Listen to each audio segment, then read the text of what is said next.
holder, he can sue the indemnifier for damages, for cost of suit, and the amount which is paid under a compromise. In the three words, you should know properly, memorize, and you should keep it in mind. What are they? He can sue the indemnifier for damages, the cost of suit, the amount paid under a compromise. The damages, the cost of suit, and the amount which is paid under a compromise. Yes, Sanjay. Right. What is the definition of indemnity? Definition of indemnity: a contract under which one party, come on, a contract under which one party promises to save the other party from loss caused by the conduct of the promisor or any third party. Promisor is called as indemnifier, and the promisee is called as indemnified or indemnity holder. What are the rights of the indemnity holder? Number one, he can claim damages, cost of suit, amount under compromise. Damages, cost of suit, and amount under compromise. Shall we progress? Right. Indemnity over. Then contract of guarantee. What is a contract of guarantee? A contract of guarantee is a contract to perform the promise. A contract of guarantee, it is a contract to perform the promise or discharge the liability incurred by a third person in case of his default. Who gives a guarantee to whom?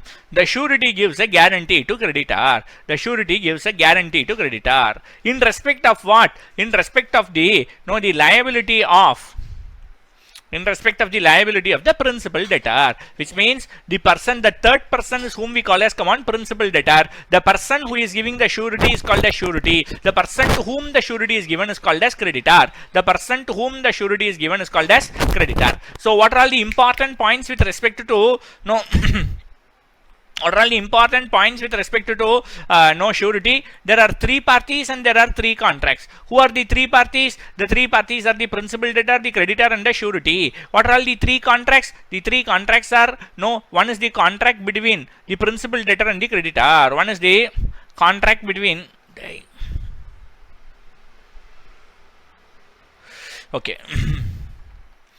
One is the contract between the principal debtor and creditor. The other is the contract between the creditor and the surety. And the third is the contract between the principal debtor and surety. This third contract between the principal debtor and surety, it shall be considered as an implied contract of indemnity if it is not express. That is, if this is an express contract between principal debtor and surety, then there is no problem, this is an express contract. But if it is not an express contract, law assumes, 145 says that this is an implied contract. That this is an implied contract of indemnity. Simply means what? When surety makes the payment to the creditor, principal debtor should indemnify the surety. Principal debtor should indemnify the surety. Then, what is the consideration for the surety? Any benefit for the principal debtor shall be treated as the consideration for the surety. What is the consideration for the surety? Any benefit for the principal debtor. Any benefit for the principal debtor shall be treated as the consideration for the surety. And then the liability of the surety is secondary and coextensive. These are keywords. The liability of the surety is secondary and coextensive with that of the principal debtor. The liability of the surety is secondary and coextensive with that of the principal debtor.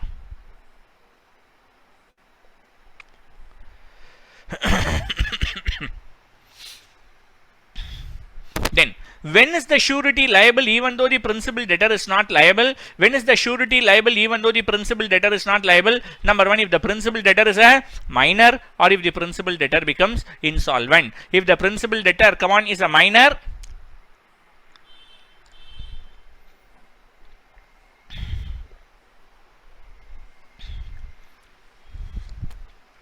or if the principal debtor becomes insolvent. Are you all following up? If the principal debtor is a minor or if he becomes insolvent. Shall we progress? So come on, what are all the important points with respect to this guarantee? No, there are three parties. One is called as principal debtor, the other is called as creditor, the other is called as surety. There are three contracts between principal debtor, creditor and surety, and principal debtor and surety. The contract between principal debtor and surety is an express contract. If it is not express, it shall be treated as an implied contract of indemnity. What is the consideration of surety? Anything done for the benefit of the principal debtor is the consideration for the surety. What is the liability of the surety? His liability is coextensive with that of the principal debtor. His liability is coextensive with that of the principal debtor, except in two cases, where if the principal debtor is a minor, or where if the principal debtor becomes insolvent. Now, the types of surety, there are two types of surety. Number one is specific guarantee, the other is continuing guarantee. Specific guarantee means a guarantee which is given for a specific transaction is called a specific guarantee. Main point is that it cannot be revoked. On the other hand, continuing guarantee is a guarantee which is given for a series of transactions. A guarantee which is given for a series of transactions. These are keywords. A guarantee which is given for a series of transactions, and a continuing guarantee can be revoked with respect to future transactions. Continuing guarantee can be revoked with respect to future transactions. Clarity is there? Now, discharge.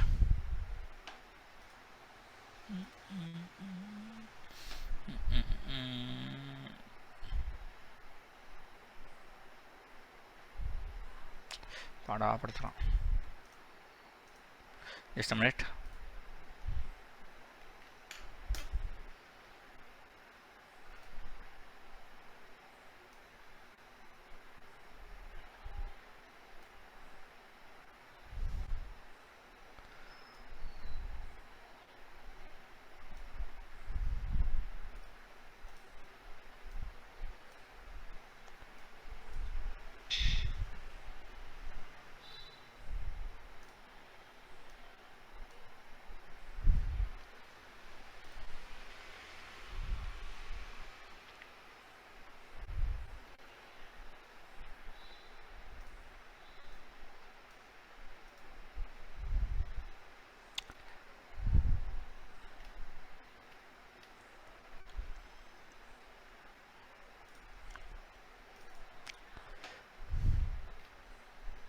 Right.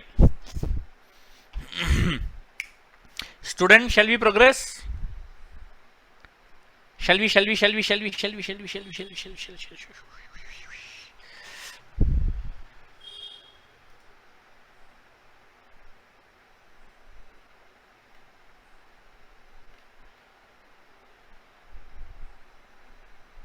Ipo, discharge.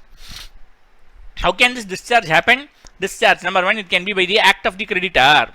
Number two, discharge can happen by revocation, or it can happen by invalidation of contract. Bullshit.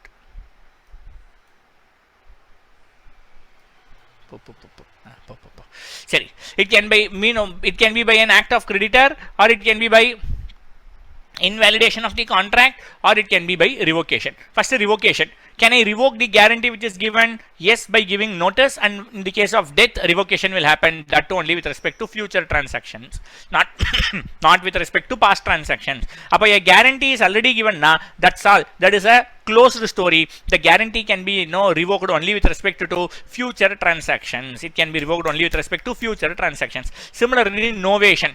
What is meant by novation? No old surety goes, new surety comes in. Simple. Old surety goes out and new surety comes in. This is called as novation. If in this case, what is happening? The old surety is getting discharged. In this case, what is happening? Come on, my dear children. The old surety is getting discharged. Shall we progress? Then, invalidation of contract is also very simple. Number one, where there is going to be no misrepresentation or concealment of facts. They have hidden some information and then they have got this contract of surety. There is misrepresentation or there is concealment of facts, or the consideration between the principal debtor and creditor fails. The consideration between the principal debtor and creditor fails. If the consideration between the principal debtor and creditor fails, means the contract between the principal debtor and creditor itself is invalid. Therefore, the surety is also not liable. Okay, here. This is the main thing mostly tested in the examination.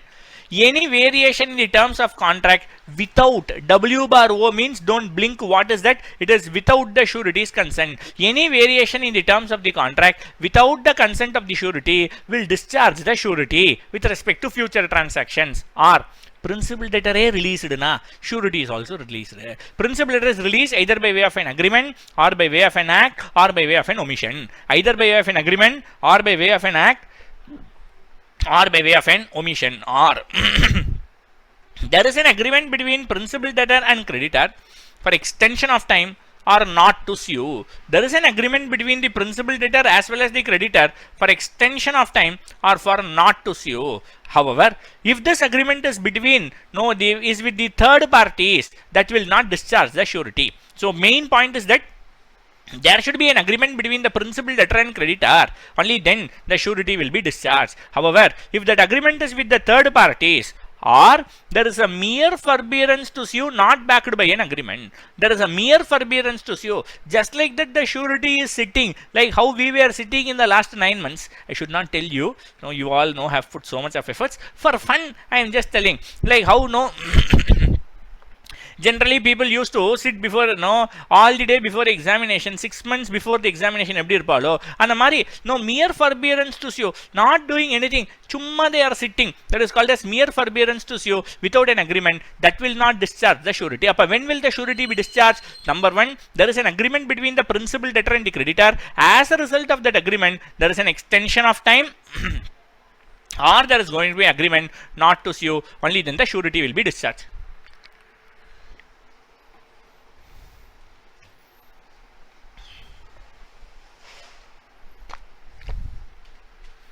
Or where there is going to be loss of securities. If the creditor had lost the securities given by the principal debtor, that's all. To that extent the surety is discharged. To that extent the surety is discharged. Are you all following?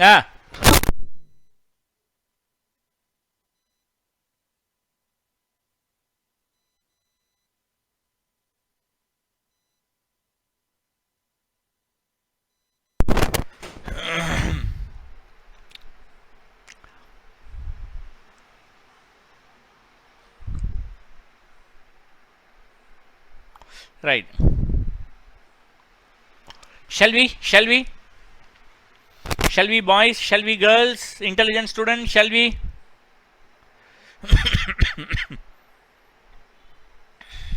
Right. So what are all the circumstances under which the surety will get discharged? The surety will get discharged under the following circumstances. With respect to the act of the creditor, where there is going to be a variation in the terms of the contract without surety's consent, or there is release of the principal debtor, or there is an agreement between the principal debtor and the surety, either for extension of time or not to sue. If that agreement is with the third parties, then it is not to be considered as an discharge of surety.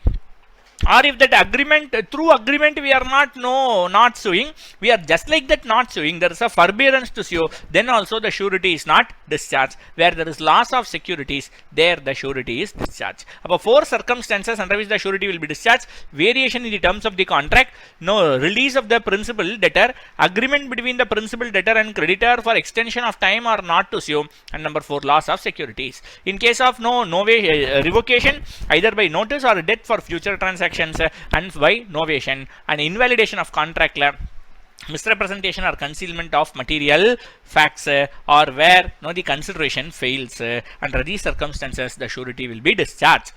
Okay, what are all the rights which the surety is having? The first right which he is having is against the principal debtor, that is the right of subrogation. That is the right of subrogation. What is meant by subrogation? Stepping into the shoes of another person. Temple's law, what happens? Subrogation, stepping into the shoes of other person. So into whose shoes is he stepping? So he is stepping into the shoes of the creditor. So the surety pays the creditor, now the surety becomes the creditor, or he is having the right of indemnification, Then against the creditor, what right he is having? He is having a right to securities, he is having a right of set off. If there is any receivable payable between the principal debtor and the creditor, or between the surety and the creditor, that can be adjusted. That is called as right of set off. Shall we progress? Co-surety, if the repayment is guaranteed by more than one person, they are called as, co-surety. The liability of the co-sureties are always equal. If the creditor discharges one co-surety, it does not automatically absolve the other co-surety of his liability towards the creditor. If one co-surety is discharged, the other co-surety continues to be liable.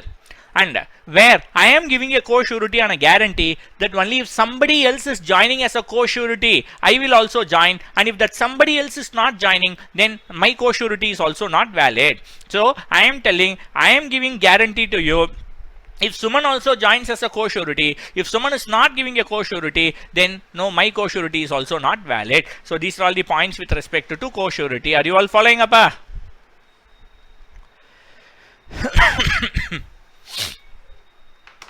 Bailment. Suru. Come on. No. Bailment, what are all the duties of the bailer and what are all the duties of the bailee? The rights of the bailer and the rights of the bailee, adukapra pledge. For 2 pages I am having. Soon we are going to discuss what is bailment. What is bailment? There are two parties in the case of bailment. Who are all the two parties in the case of bailment? Number one is the bailer, the other one is the bailee. Number one is the bailer, the other one is the bailee. Are you all following? Now, what does the bailer do? The bailer, there is going to be delivery of goods for some purpose. There is going to be delivery of goods for some purpose. Apo, it is always, bailment is always with respect to movable property and it is not with respect to immovable property. There is delivery of goods for some purpose, and upon the accomplishment of the purpose, once the purpose is accomplished, the goods will be returned. Once the purpose is accomplished, the goods will be returned. That is what happens in the case of bailment. Are you all following? Now, types of bailment. Gratuitous, non-gratuitous. What is meant by gratuitous? Gratuitous means without any consideration is called as gratuitous. Non-gratuitous, now obviously it is with consideration. So gratuitous bailment can again be classified into two. It can be for the exclusive benefit of the bailer or it can be for the exclusive benefit of the bailee. For example, you are leaving your car in your friend's garage. This is for your benefit, the bailer's benefit. Or you are borrowing a book from the lending library. No, sorry, you are borrowing a book from your friend. This is for your benefit, the bailee's benefit. This is for the bailee's benefit. Okay, so it can be for the exclusive benefit of the bailer or it can be for the exclusive benefit of the bailee. Non-gratuitous bailment, it is always for the mutual benefit of the bailer and bailee. It is always for the mutual benefit of the bailer and bailee. Clarity is there? Okay, what are all the duties of the bailer? Number one, the bailer should disclose the defect and the bailer is liable. If it is going to be a gratuitous bailment, he is liable only for the known defects. If it is a non-gratuitous bailment, he is liable for both the known and the unknown defects. The bailer is liable only for the known defects if it is going to be a gratuitous bailment, and he is liable for both the known as well as the unknown defects if it is going to be a non-gratuitous bailment. And about the expenses, it is always the bailer who will bear the extraordinary expenses, because bailer is the owner, risk lies with the owner. The bailer shall bear the extraordinary expenses. The bailee shall bear the ordinary expenses. Always the extraordinary expenses is for the bailer, the ordinary expenses is for the bailee. Correct? Then, if there is going to be a premature termination of the gratuitous bailment, no, the bailer should compensate the bailee. If there is going to be a premature termination of the gratuitous bailment, the bailer should compensate the bailee. If the bailee has suffered some loss, any loss on account of defective title of the bailer, the bailer should indemnify the bailee.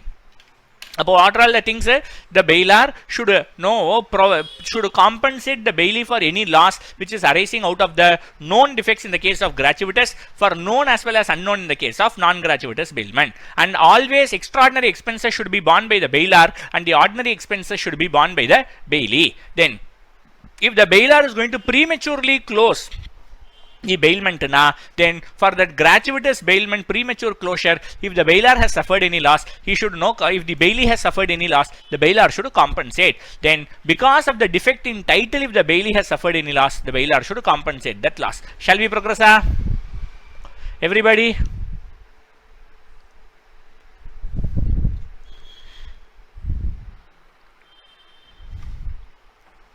சொல்லுங்கடா intelligent செல்லா குட்டீஸ், கண்ணுக்குட்டீஸ், யானைக்குட்டீஸ், ஆட்டுக்குட்டீஸ். Right.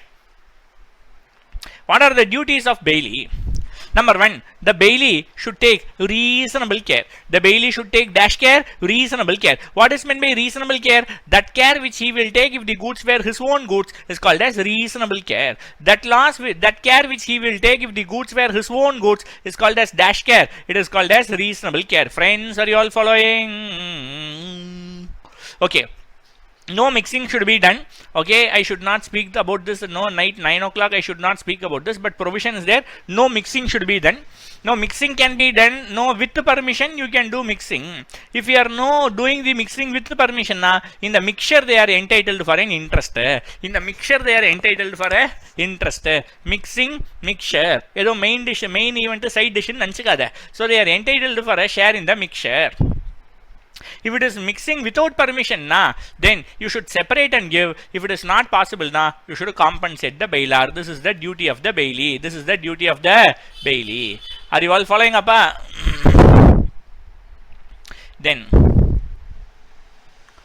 he should not make inconsistent use of the goods. What is meant by inconsistent use of the goods? If you are going to use the goods for a purpose other than which the goods were given, if it is going to be for a purpose other than the purpose for which it was given, it is called as inconsistent use. The contract is voidable at the option of the bailer, which means bailer can terminate and the bailee should return the goods along with accretions. Along with accretion. So important points: bailment, delivery of goods from bailer to bailee for some purpose. Once the purpose is over, the goods will be returned back. Types of bailment: gratuitous and non-gratuitous. Gratuitous is without consideration, non-gratuitous is with a consideration. In the case of gratuitous bailment, it can be for the benefit of the bailer or it can be for the benefit of the bailee. Non-gratuitous is always for the mutual benefit of the bailer and bailee. Duties of the bailer and duties of the bailee. Duties of the bailer: to disclose the known defects in the case of gratuitous, liable for both known as well as unknown defects in the case of non-gratuitous. Number 2, to bear the expenses. Extraordinary expenses is always for bailer, ordinary expenses is for the bailee. Okay. Number 3, if there is going to be a premature termination, and because of that premature termination, if there is going to be any loss, that loss who should compensate? Bailer should compensate to the bailee. And then number 4, if there is going to be an bailer's defect in title, because of the bailee suffering any loss, the bailer should compensate to the bailee. What are all the duties of the bailee? The goods should be taken reasonable care. What care means? That care which the goods which he will take if the goods were his own goods is called as reasonable care. Number 2, no mixing should be done. Number 3, you should return the goods along with accretion, and you should use the goods only for the purpose for which it is intended, and you should not use it for any other purpose. Are you all following up? Then what are all the rights of the bailee? What are all the rights of the bailee? Okay, it is simply I have given 2 points here, but do understand whatever is there, the same duties of the bailer is equal to rights of the bailee. Duties of the bailee is equal to rights of the bailer. Like that you will write. Are you all following up? Sorry. Number 1, right to claim remuneration. Number 2, he has a right to exercise lien. What is meant by lien? The right to retain possession is called as lien. This lien can be classified into 2, particular lien and general lien. What is meant by particular lien? If you have exercised skill and labor over some goods, and with respect to that goods, if the amount is outstanding and that goods you are holding back, it is called as particular goods, particular lien. That goods on which the service is rendered and in respect of which the amount is outstanding, that goods if you hold it back, it is called as particular lien. This is available to all the bailies. Anybody can exercise particular lien, but general lien, something outstanding is in respect of something, lien is exercised in respect of something, it is called as general lien. This is not available to all. This general lien, it is a lien on a general balance of account which is available to persons like factors, bankers, attorneys, etc. Which is available to persons like factors, bankers, attorneys, etc. Shall we progress? Okay, so the right of the bailee, one of the right of the bailee is to exercise lien. So this lien can be classified into 2. This lien can either be a general lien or it can be a particular lien. What is meant by general lien? A lien on a general balance of account. This phrase you will use. A lien on a general balance of account is called as general lien. What is meant by particular lien? Particular lien, a lien exercised over the goods in which he has exercised his skill and labor and the amount is outstanding. Particular lien is available generally to all the bailies. General lien is available to particular bailies like factors, bankers, etc. Now pledge. What is pledge? Pledge is nothing but delivery of goods as a security.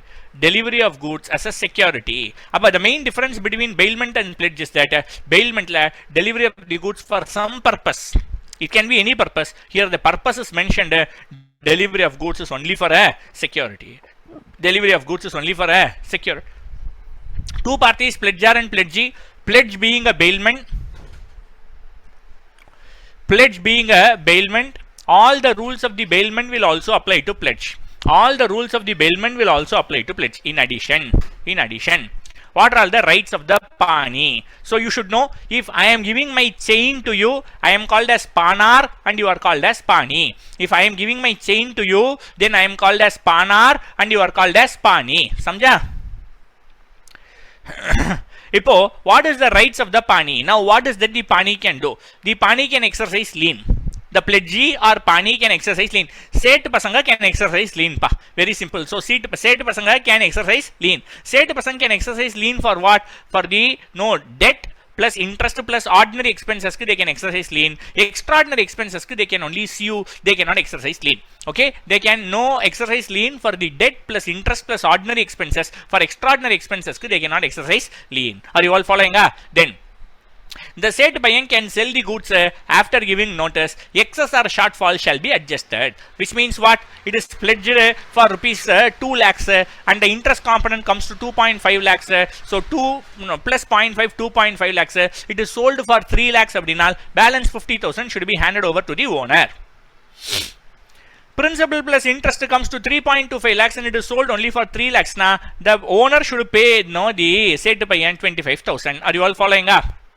As a panar, what are all the rights which he is having? He is having a right to claim back the goods along with any accretion. Same like what we discussed in Bailey. Can non-owners pledge? Nyayama non-owners should not pledge. But there are some circumstances under which the non-owners can pledge. Number 1, a mercantile agent exceeding authority. I gave the goods to my agent for selling purpose. Brahmati, he went and he pledged those goods. Whether this pledge is valid or not, law says that this pledge is valid. If any one of the joint owner is pledging the goods without the permission of the other joint owner, whether this pledge is valid or not, yes, this pledge is valid. Of course, this joint owner can sue the other joint owner, but innocent pledgee, we should not punish. That's the issue. Then, a person in possession of goods under voidable contract. A person in possession of goods under voidable contract. X sold goods to Y. How did Y acquire the goods? Y acquired the goods by way of fraud. But now Y himself is having a defective title. Do you agree? But if Y is pledging these goods with Z, Y is pledging these goods with Z, who is an innocent person? Who is a person in good faith? A holder in due course. We are not discussing negotiable instruments act. So it is, if it is here it is in good faith. Now this pledge is valid. Friends, are you all following? Last, a person having a limited interest in a property. Okay, for example, bike mechanic can pledge the bike to the extent of on the repair value. Now he becomes a person who is having limited interest in the property. Now he can pledge the bike to the extent of that repair value. Friends, are you all following this discussion up? Everybody? With this, pledge also comes to an end. So what you should understand, indemnity guarantee 4 marks, bailment pledge 4 marks, agency alone you should add up from your side which is for another 4 marks. So totally it is for 12 marks. So 12 plus negotiable instruments act another 12. So 12 plus 12 24 plus share capital another 7, 24 plus 7 31 plus accounts audit dividend each minimum 444. So that works around to some 12. So again it works around to some 45 to 47. All these are excluding choices I am telling. What I have discussed is for 70 marks on the denominator, my dear children. Plus deposits is for another 4, correct? Plus meetings is for another 5 to 6. So all these works around to minimum 50 to 60 marks out of 70. All these overlap will be also there in this MCQs, right? So the overlaps will also be there in MCQs. So these areas you revise it once more very thoroughly, and then the balance areas you will get more time to read. Everybody. Right. Thank you, YouTube students.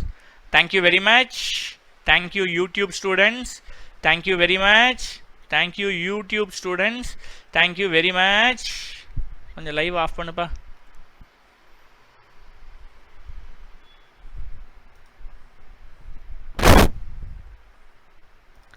Recording stopped. Right. My dear children, okay, all the very best. My special prayers to you.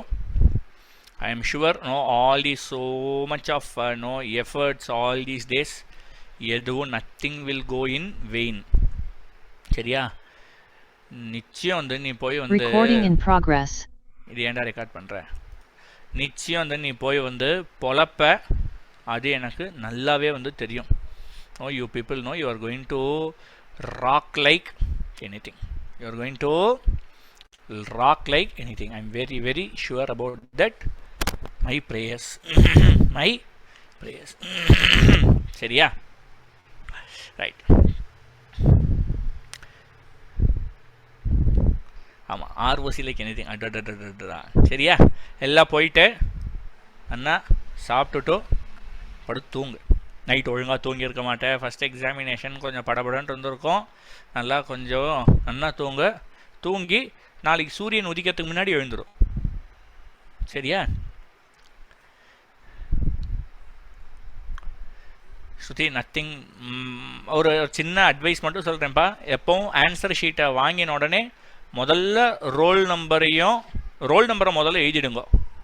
அதுக்கப்புறம் if you have mentally made up as to what are all the questions which you are going to write, அதையும் அப்பயே tick போட்டுருங்க. ஏன்னா last மினிட்ல நம்மளுக்கு வந்து அது வந்து மிஸ் ஆகிடும். பொதுவாக ரோல் நம்பர் எழுதலைன்னா பெரிய தப்பு. ஃபஸ்ட்டு ஷீட்டில் வந்து இதை மார்க் பண்ணலைன்னா அதனால் ஒன்றும் இல்லை, எவாலுவேஷனில் நிறுத்தலாம் மாட்டான். அதனால் அதெல்லாம் பயப்படாதீங்க. சரியா? அதெல்லாம் வந்து பயப்படாதீங்க. Pray well, do well, rock well, intimate me. How did you do all the examinations on 20th? நடுவில் நான் கேட்க மாட்டேன், அன்னைக்கு பார்த்துக்கலாம். 20ஆம் தேதிக்கு மேலே நல்லா வருத்தப்படுறதுக்கு நிறைய நாள் இருக்கு. சரியா? Bye bye bye bye bye bye bye bye my sweet little children. Bye. சரியா? ஓகே கண்ணுங்களா. Recording stopped.